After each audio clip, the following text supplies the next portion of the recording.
Olá, amigos do Papo.com. Eu sou Sérgio Tamer e hoje nós vamos conversar sobre tecnologia, sobre fusão, aquisição, fintechs, o mercado de crédito. E para isso a gente convidou um baita de um especialista, Dorival Dourado, que trabalhou na Serasa, foi CEO da Boa Vista e hoje é conselheiro de algumas empresas e investidor de 18 companhias. Bem-vindos ao Papo.com.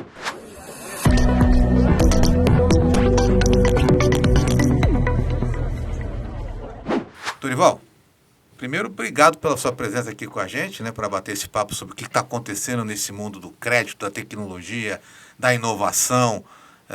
A gente é da década de 60, vamos dizer, né? Na nossa época não tinha tanta inovação, né? Mas primeiro eu queria que você falasse um pouquinho da carreira, cara. Eu sei que você passou por Serasa, foi CEO na Boa Vista, onde a gente se conheceu. Tivemos uma experiência maravilhosa lá, né? E hoje está investindo em empresas. Me fala um pouquinho da tua vida. Bom, primeiro também obrigado pela oportunidade aqui de compartilhar um pouquinho, do que a gente vem vivenciando no mercado e trazer um pouco aí dessa experiência. Eu digo que eu estou no meu terceiro ciclo profissional, E acho que todo executivo, todo profissional tem que se renovar continuamente e constantemente. Meu primeiro ciclo, foram 20 e poucos anos, 22 anos na Editora Abril, uma grande escola, que me abriu as portas, para gestão, para inovação, para empreendedorismo, e também para conhecer o que melhor se fazia no mundo, em termos de inovação. Foi uma grande escola, uma grande empresa, pena que ela não existe mais. No meu segundo ciclo, eu decidi fazer uma mudança de carreira, bastante relevante. Na Abril, desculpa, você fazia o que exatamente? Não Na era, Abril, era executivo, não era jornalista ali. Não. Executivo, trabalhava com tecnologia, depois gestão de negócios, desenvolvimento de negócios, E eu, nos meus 22 anos lá, eu passei basicamente por uns 12 negócios diferentes, Televisão aberta, televisão fechada, logística e distribuição, listas telefônicas, que é um artefato de museu Os hoje mais em dia. novos não sabem o que é isso, lista telefônica. Era um lugar que colocava os telefones de todo mundo com os nomes e se vendia isso, Se vendia muito caro, Criamos os portais de e-commerce, criamos os portais de informação no início dos anos 90, o Brasil Online, por exemplo, que depois fizemos a convergência com o Universo Online, com o UOL, operações de TV a cabo, satélite privado, enfim, uma experiência muito, muito relevante em várias áreas. Uma bastante significativa, e isso era muito em função da visão que o Roberto Tivita tinha na época, nós criamos em meados dos anos 80 a primeira empresa de database marketing do Brasil, que utilizava as tecnologias daquela época para localização, para mailing, Chegamos a construir um banco de dados compartilhado com empresas automobilísticas, de linha branca, varejo alimentício. Então, foi um marco bastante significativo. Foi pioneiro nisso? Pioneiro. Até então... Você pegava dados do mercado e oferecia essa lista para... As bases da Abril eram muito ricas em termos de que nós chamamos hoje de comportamento, Então, a gente, além de entender o que o consumidor fazia através de pesquisas encartadas nas revistas, Então, a Abril tinha mais de 100 títulos na época, e muitos títulos segmentados. Então, a gente fazia pesquisas específicas no ramo de moda feminina, costumes feminino, revistas masculinas, automóveis, negócios. Então, eram pesquisas encartadas que traziam um perfil do consumidor muito detalhado. O embrião do marketing digital de hoje. Ali já começava, Exatamente. E aí fazíamos os cruzamentos, através dos exchanges, com outros segmentos, como eu falei, varejo mole, varejo alimentício, indústria automotiva, e isso dava uma qualidade, nos dados, né, de maneira muito, muito relevante. E naquela época, né, não existia ainda o machine learning, né, a modelagem ainda estava iniciando, mas a gente já conseguia endereçar muitas demandas, né, de consumo, né, através das nossas plataformas. Isso foi um marco e foi bastante relevante. Um outro marco muito significativo também é que nós fizemos, né, no início dos anos 90, um sistema especialista para roteirização gráfica, né, para produção das revistas. Né? Utilizávamos essa tecnologia que depois acabou virando as plataformas de inteligência artificial de hoje. Mas já tínhamos no início dos anos 90, né, essa pegada, né, de buscar o novo, de buscar aquilo que realmente poderia trazer um diferencial competitivo bastante significativo. Né? E com isso tínhamos que cavucar o mercado, né, e encontrar essas soluções onde elas estivessem. E dali você foi para onde? Então, decidi fazer uma transição de carreira bastante significativa. Muita gente não entendeu na época, né, mas eu tinha na minha cabeça que era necessário, depois de 22 anos nesse segmento, e fui utilizar, né, todo esse conhecimento acumulado, né, que Abril propiciou no segmento financeiro. Fui para a Serasa fazer desenvolvimento de negócios, né, e fiquei na Serasa um bom tempo. Iniciei com esse processo de trazer também inovação, né, para a indústria de crédito. Criamos aí uma unidade de serviços, enfim, mudamos o patamar tecnológico da companhia, né, até que houve o processo de aquisição, né, pelo Grupo Experian. Né, foi um processo bastante complexo, né, e exaustivo. Os acionistas na época, né, optaram por fazer o chamado dual track, né, venda para um estratégico e ao mesmo tempo, né, preparando um IPO, né, preparando uma abertura de capital. E eles jogaram muito bem, né, com essas duas trilhas, né, que acabou realmente levando a empresa a ser vendida por um valor, né, acumulado bastante significativo na época, né. Acho que até hoje também, né, nos dois tranches, alguma coisa como 4 bi de dólares, né, na época. Já é um bom número até hoje, né? Foi a maior transação que a Experian fez, né, no mundo. E a Serasa se incorporou ao modelo da Experian. Em 2008, eu me lembro muito bem, né, a Serasa aqui no Brasil, né, salvou o resultado global da Experian, né. Foi um ano de crise mundial, mas o Brasil foi super bem, né. É o ano da marolinha.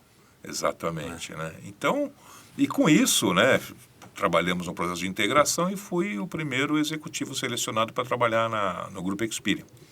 Né? Então, isso, mas no Brasil não.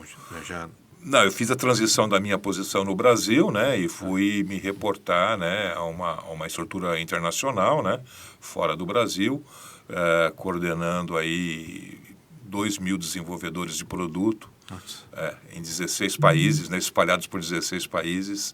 Né? Foi aí que comecei a aprender o que é o trabalho virtual, né? Os times globais também, virtuais, né? Que Você não tinha horário para acordar, para dormir? Não, porque eu tinha colaborador em todos os continentes, né? Então, na Oceania, na Ásia, na Europa, nos Estados Unidos. Então, foi bastante desafiador. E a gente fazia produto para 45 países diferentes, né? Então, entender a dinâmica, né, desses mercados, entender a oferta de valor para cada um desses mercados é um desafio bastante complexo.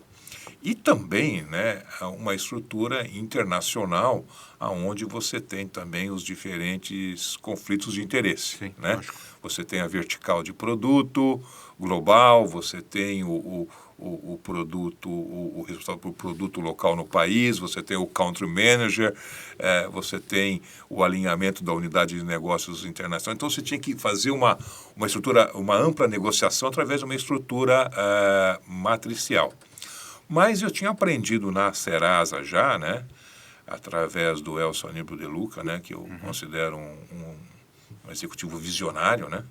A Serasa, em pleno ano 2000, já se falava em triple bottom line, em relatório GRI, em empresa sustentável, né. O nosso prédio já já era um prédio sustentável em termos de energia, era um prédio totalmente endereçado, né, para PCDs, né, e a gente já praticava, né, a ambidestria, né, ou seja, essa questão de você trabalhar tanto os aspectos táticos operacionais, né, como os estratégicos de inovação, né, dentro da mesma organização.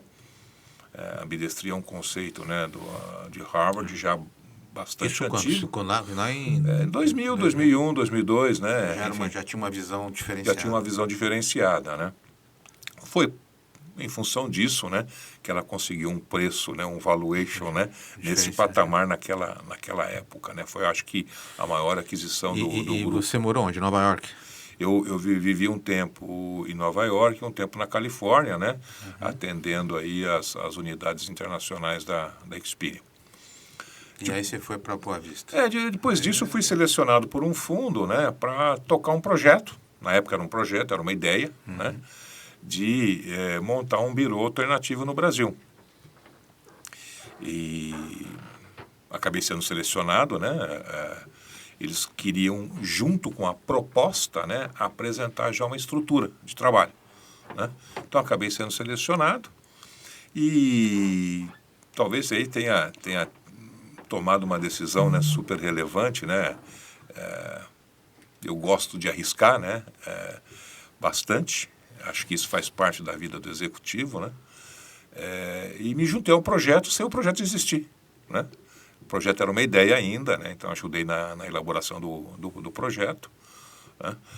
Entendia na época, né, que poderia ganhar muito tempo se o nosso projeto fosse vencedor. E foi isso que acabou acontecendo, né? Acho que a qualidade da nossa proposta, né, de trabalho, né, de organização, né, acabou convencendo, né, a Associação Comercial de São Paulo, né, de que nós seríamos Então, o parceiro. você entrou porque a Boa Vista ela nasce da Associação Comercial de São Paulo, né? A do Boa Birô de Vista Crédito. nasce da aquisição por esta empresa, né, da base de dados da Associação Comercial, tendo a Associação Comercial como sócia, né? Então, eu me juntei no projeto 8 meses antes da Boa Vista existir, né? Desenvolvemos a proposta, nossa proposta financeira não era a melhor, né? Mas, sobre o ponto de vista de execução, né, nós éramos muito mais completos, né, do que qualquer outra proposta, né? Então, aí que eu queria... E aí começamos a operar a empresa, né, em dezembro de 2010. Então, aí eu queria entender um pouquinho esse momento da sua vida, né? Porque você entra numa empresa nova, praticamente, quer dizer, nova e velha, né? Uma coisa engraçada, porque vinha de uma aquisição, de uma estrutura. A base de dados foi adquirida. A empresa base. não, a empresa nós montamos do zero. Mas você teve equipes ali juntas, ou houveram... Sim, tinha ali vamos dizer assim, um pequeno núcleo, né, que tocava essa base de dados, né? Mas a empresa em si ela foi estruturada através desta, vamos dizer assim, junção, né, de acionistas. E aí eu quero uma coisa interessante, porque vocês crescem muito rapidamente a Boa Vista, né? Eu acho que uma das características que eu estava acompanhando isso mais de perto aí com vocês era um pouco a flexibilidade, né? Eu queria que você explicasse para a gente aqui. Primeiro, que assim, como é que você criou esse time de pessoas, né? Porque você tinha algumas culturas ali diferentes, tá? E esse conceito de ser flexível, de entender o mercado. Porque vocês cresceram, a Serasa era disparado, a líder de mercado, né? E vocês conseguiram conquistar um espaço importante nesse processo. Qual foi a estratégia? O que tinha na tua cabeça naquele momento? Bom, também o desafio, né, era enorme, né, brutal, né?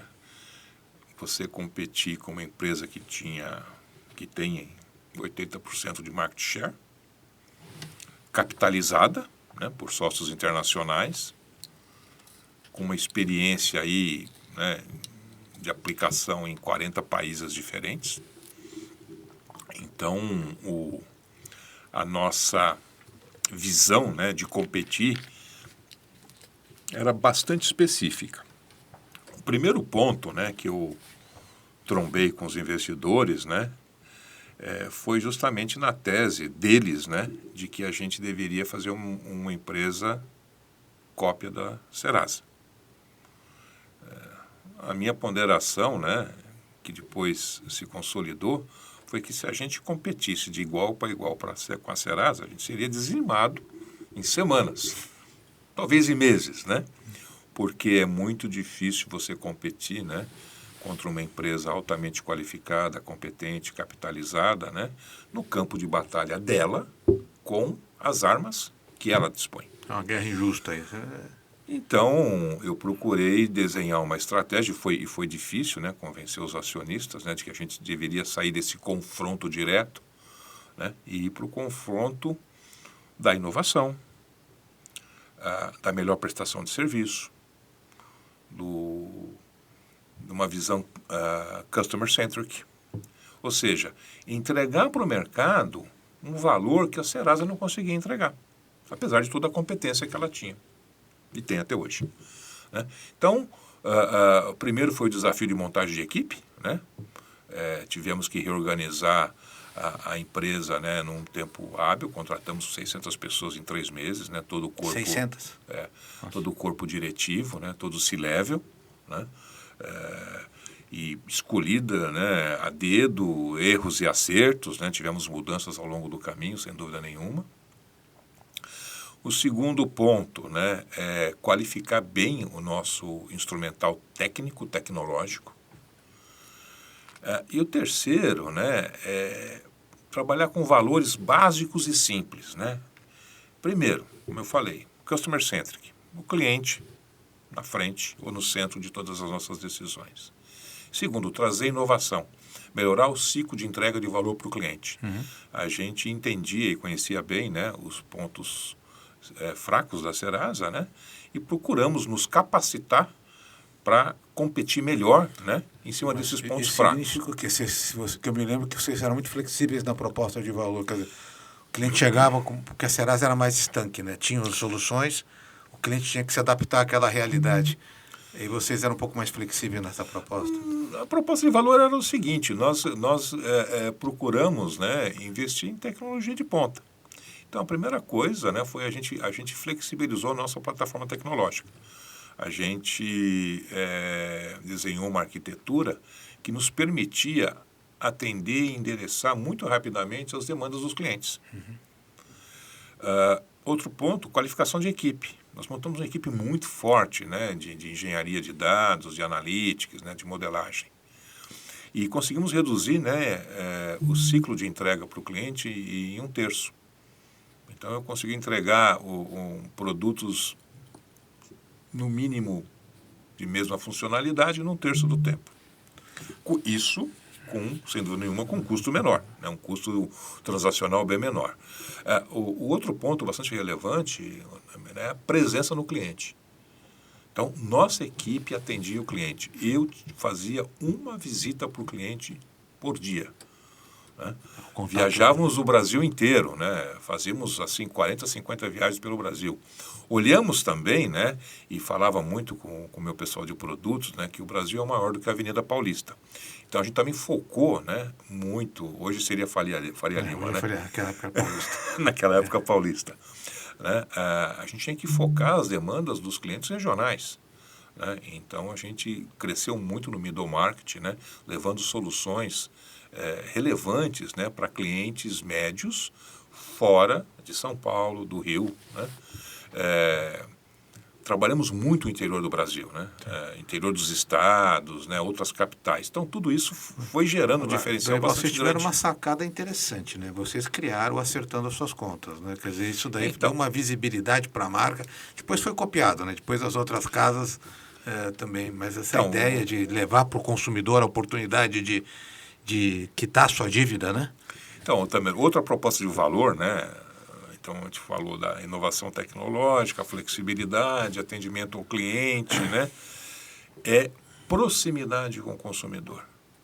Né? Essa foi outro valor bastante relevante. Então, pela primeira vez no Brasil, uma empresa de crédito, né, levava uma informação relevante para o consumidor da ponta. Então, o Acertando Suas Contas, né, foi a primeira ação efetiva no Brasil de trazer o consumidor inadimplente, né,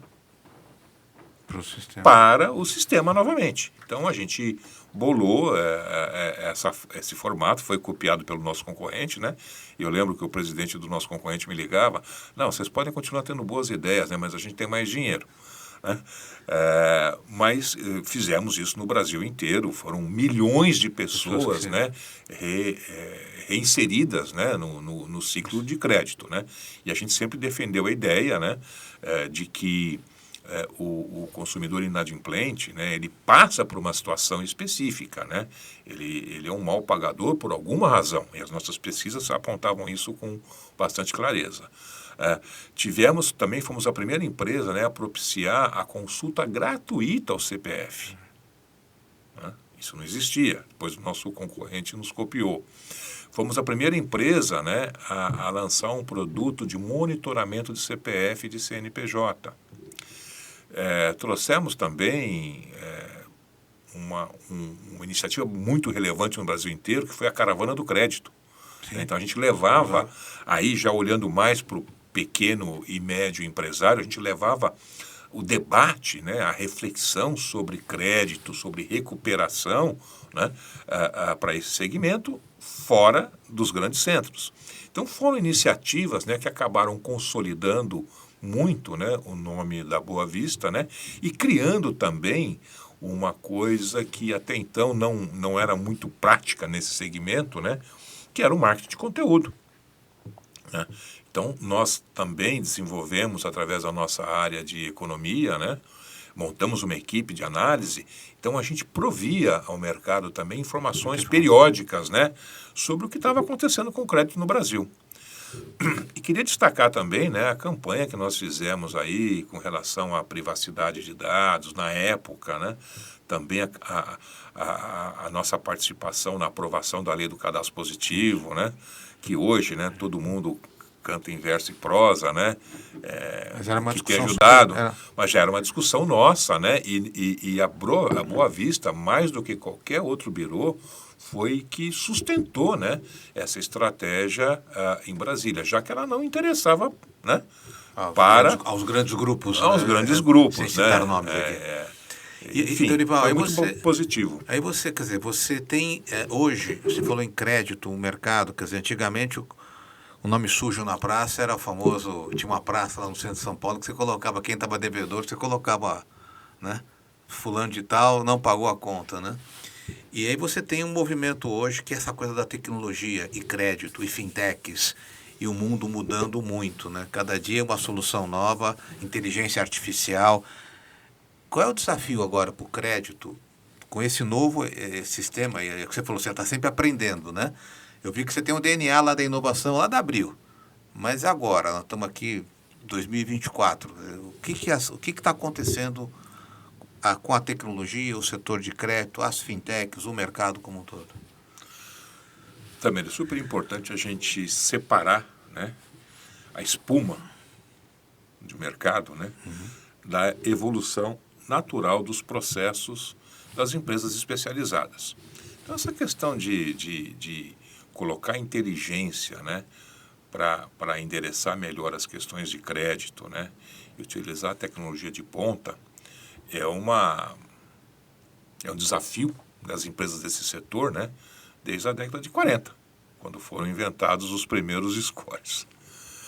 A inteligência artificial também vem aí rolando desde o final dos anos 50, coisas do tipo. No setor especificamente financeiro, crédito e cobrança, né, a revolução, né, tem sido bastante acelerada. Mas para quem está dentro, né, é uma evolução natural, né, dos processos das tecnologias, né, que vinham sendo utilizadas.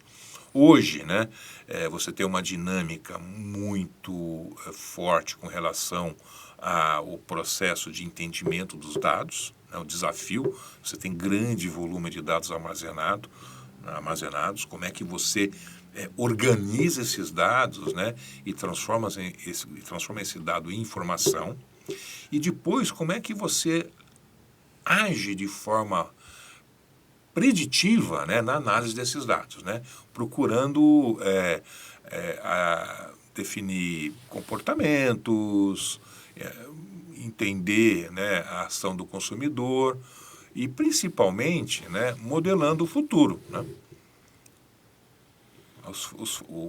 A famosa modelagem de propensão. Então, apesar, né, olhando para o retrovisor, né, com os dados do retrovisor, como é que eu projeto o futuro e como é que eu procuro, né, estatisticamente, identificar, né, tendências, identificar formas, né, de que o consumidor vai atuar e qual o apetite que ele tem para cada uma das Então, mas ofertas que a isso gente não pode está atrelado oferecer. também a cenário econômico? Quer dizer, você olhando para trás, assim, o Brasil, sei lá, vem crescendo rapidamente, aí entra uma crise, aí o consumidor... Então, ou isso depende? não, então o cenário econômico no Brasil, né, sempre é um acelerador, né, ou um freio, né, para essas ações. O importante, né, é que a indústria de crédito precisa estar sempre atenta a esses movimentos. E, se possível, antever, né, que movimentos, né, poderão ocorrer. Então, o uso dessas tecnologias é cada vez mais primordial, fundamental e diria que é uma questão de sobrevivência. E também, através dessas tecnologias, você consegue formatar melhor as ofertas para esses diferentes momentos de mercado. Então, a questão de você ser preditivo, né, é muito relevante de forma a você não ter nenhuma surpresa, né, no mercado em termos de queda de consumo, aumento de inadimplência, enfim, oferta de crédito, taxas, risco de uma forma geral. Deixa eu te fazer uma provocação, Daniel. Eu tenho um carro chinês que me enche o saco, né? Ele me fala tudo, né? Ele fala, se eu não carrego a bateria, vem um e-mail para mim, olha, tem que carregar a bateria, olha, deixou a porta aberta, olha, não sei o quê. Ou seja, ele sabe tudo que eu estou fazendo. É possível imaginar, lógico, com a autorização das pessoas, um sistema em que a gente possa alertar o consumidor se ele está excedendo em gastos? Porque assim, às vezes você entra... Eu me lembro que um dos problemas graves da endividamento eram os cartões de crédito, né? Às vezes a pessoa tem 2, 3 cartões e ela vai gerindo, entra no rotativo. Como é que a indústria pode ajudar? Porque hoje você consegue falar um a um, né? Você consegue saber o quanto, quem é o Dorival, quanto ele consome, o que está acontecendo com ele. Ou, de repente, até falar, Dorival, você está fora do seu padrão, né? É sonho isso ou vamos chegar nesse momento em que, lógico, que com o consentimento do investidor, das pessoas físicas, elas possam ter essa ajuda? Também a sua pergunta é muito relevante e me remete aqui a um outro feito da Boa Vista, né? Nós somos uma das primeiras empresas a focar na educação financeira.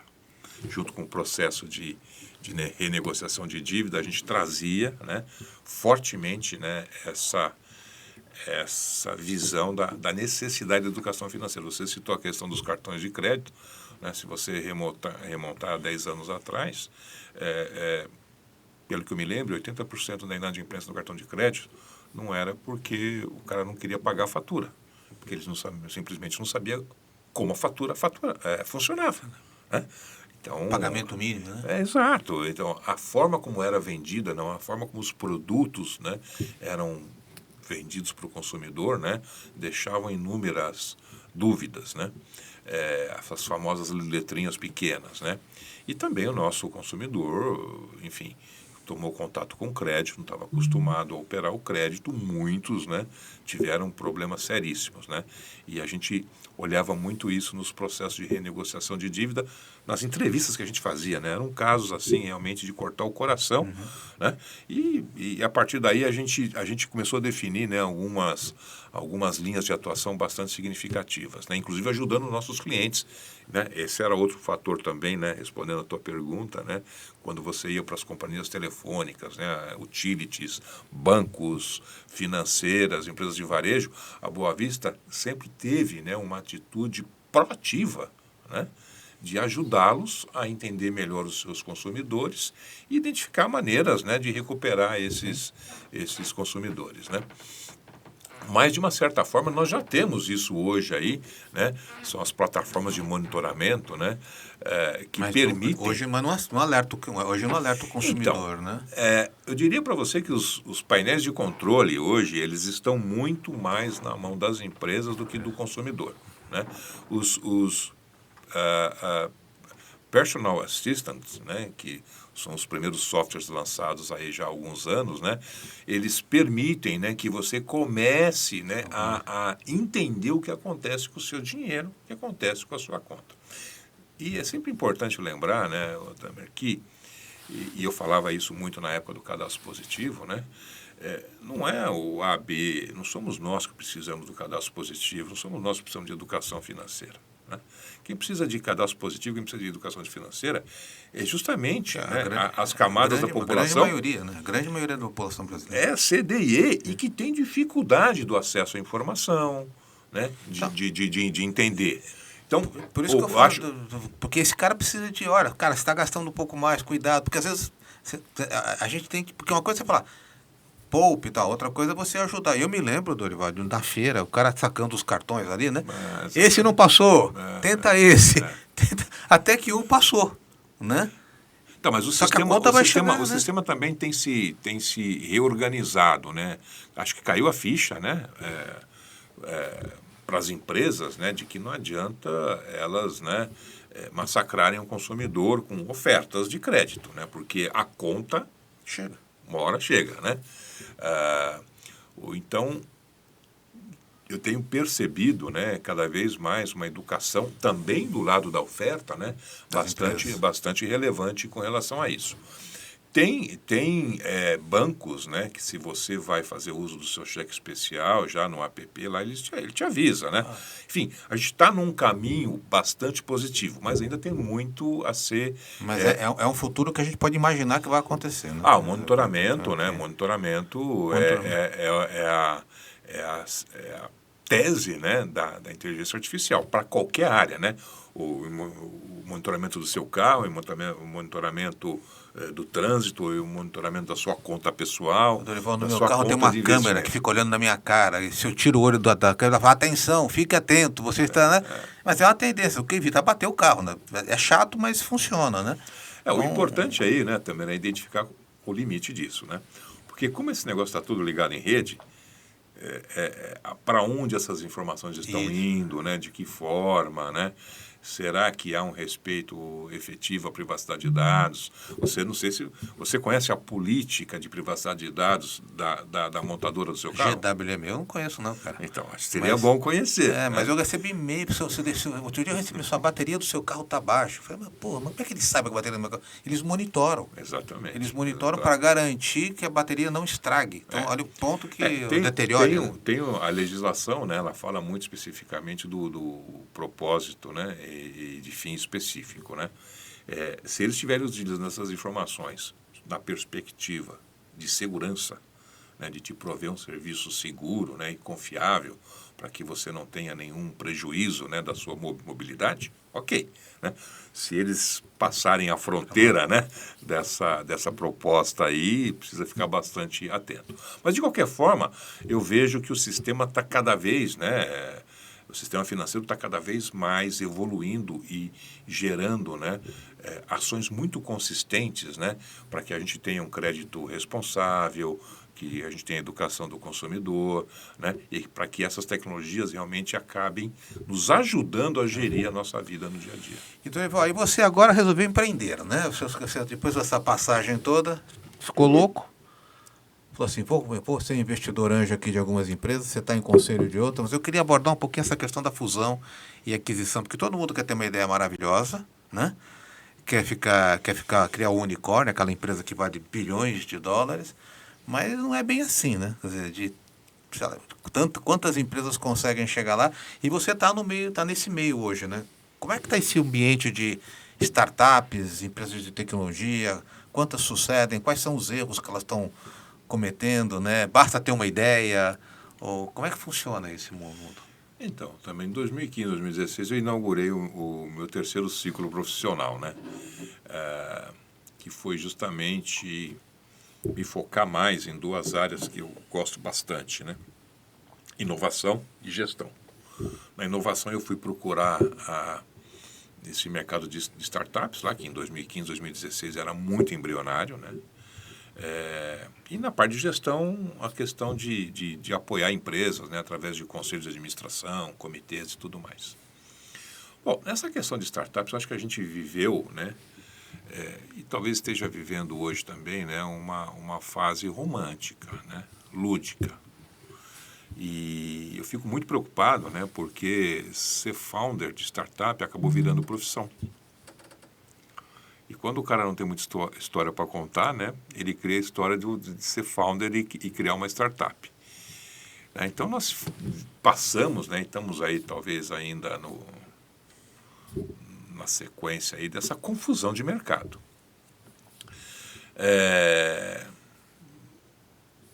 Sim, tivemos um momento de boom, né, onde empresas, né, ou empreendedores, né, olharam para o cenário de diversos segmentos, financeiro, saúde, clima, agro, e falaram, poxa, tem oportunidades a gente fazer diferente as coisas, né, levar uma proposta diferente.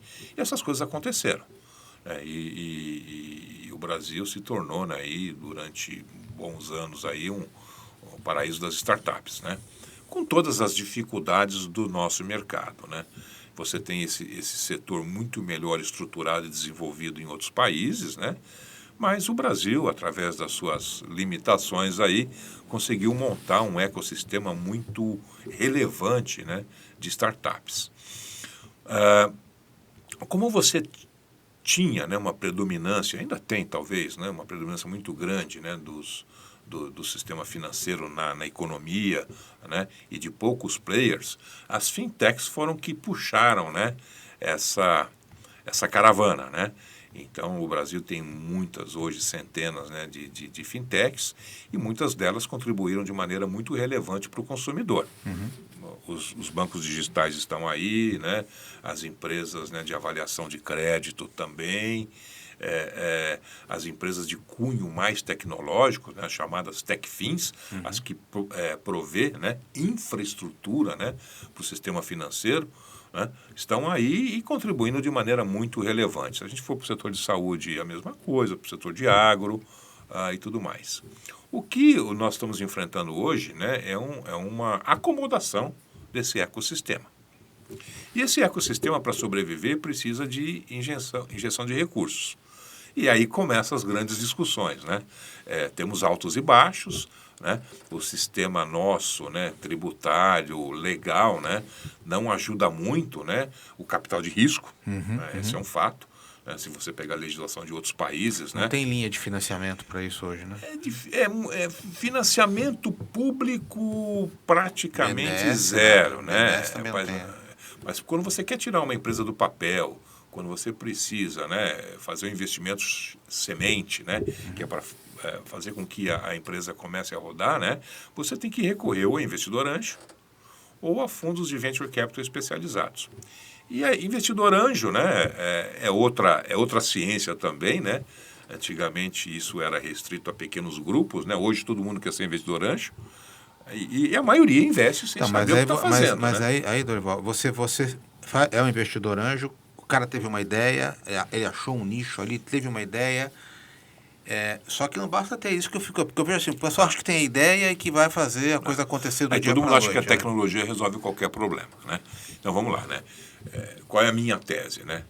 Bom, quando eu decidi fazer isso, né, eu fiz por dois motivos, né? Primeiro, porque eu queria aprender. Estava surgindo aí uma série de tecnologias, modelos de negócios novos, gente nova no mercado, né, com a cabeça oxigenada, né? Eu falei, poxa, eu preciso aprender um pouco esse negócio aí. A maneira de fazer foi investir, né, para poder participar do game. E o investimento, claro, né, almeja retorno, mas naquele momento ele era um investimento, né, não tinha expectativa de recuperação imediata. Então, aprendizado, investimento, e também uma contribuição, né? 45 anos de carreira serve para alguma coisa. Eu falei, poxa, eu acho que a minha experiência aí, nacional e internacional, pode ajudar um pouco nessas empresas a acelerar o seu desenvolvimento. Então, foi o que eu acabei fazendo. E também né, inventei demais. Aonde eu tenho network, aonde eu tenho conhecimento efetivo, aonde que eu tenho valor agregado, conhecimento do mercado. E fui para o segmento de fintechs, né? Então, eu não fui inovar Casa do Pão de Queijo, lavanderia, a agro, apesar de eu achar super legal, né? Mas, cara, eu vou tentar capitalizar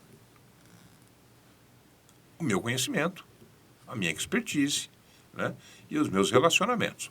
E aí, investi em várias empresas, né? Estão indo bem? Olha, 95% delas deram super certo, eu não posso reclamar. Tá? É claro que tem muita transpiração também, né? Porque essa é outra coisa. A turma acha que investir em startup ou criar uma startup é inspiração. Como disse, né, o falecido Silvio Santos, 10%.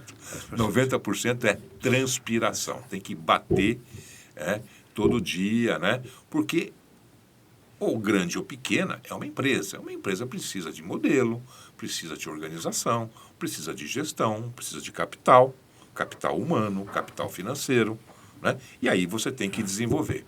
O grande desafio das startups hoje, eu acho que é muito mais comercial do que propriamente tecnológico, né? Porque a tecnologia difunde de uma maneira muito rápida, né? Acho que não tem grandes gaps aí, grandes barreiras, né? Agora, como é que a gente chega ao cliente, né? Qual é a proposta que a gente faz para o cliente? O que faz sentido, né, para o cliente naquele momento de vida dele? E as pessoas têm dificuldade de entender, né? A maioria das startups, né, inventou um martelo. E aí tudo tem cara de prego, né? Então sai batendo de qualquer forma. Então tem aí, acho que as empresas que têm dado certo, né, é que conseguiram fazer essa leitura de uma maneira mais ampla, né? Acho que essa é a recomendação. Se pudesse dar um conselho aqui, a gente já está quase no final, mas o conselho é olhar para o mercado, né? Olhar como é que você... Sem dúvida. Que é a tua vida, né? A tua vida você sempre olhou para o mercado, né? A partir do mercado é que você faz a tua estratégia. Porque não adianta a gente fazer coisas de laboratório. Porque uma coisa é invenção. Bacana, legal, né? Uma invenção pode ajudar a sociedade, pode ajudar as empresas, né, daqui a alguns anos. Outra coisa é você fazer uma oferta de valor, uma proposta de valor que faz sentido para o seu cliente. Porque se o seu cliente estiver satisfeito, né, ele vai te remunerar. Com essa remuneração, você consegue reinvestir na empresa, fazer a empresa rodar, se desenvolver, criar novos produtos e serviços. Ou seja, você cria esse ciclo virtuoso. Se você não vende, se você não encaixa uma proposta adequada para o cliente, né, não faz sentido. E nem sempre, né, essa proposta de encaixe para o cliente é uma grande inovação tecnológica, né? É a maneira como a gente trata a inovação e faz com que ela seja uma ferramenta útil para aquele negócio naquele momento. Planos para o futuro? Continuar nesse segmento de investir? Estou pensando aí, né? Eu a cada 10 anos, né, 15 anos, eu mudo de ciclo, né?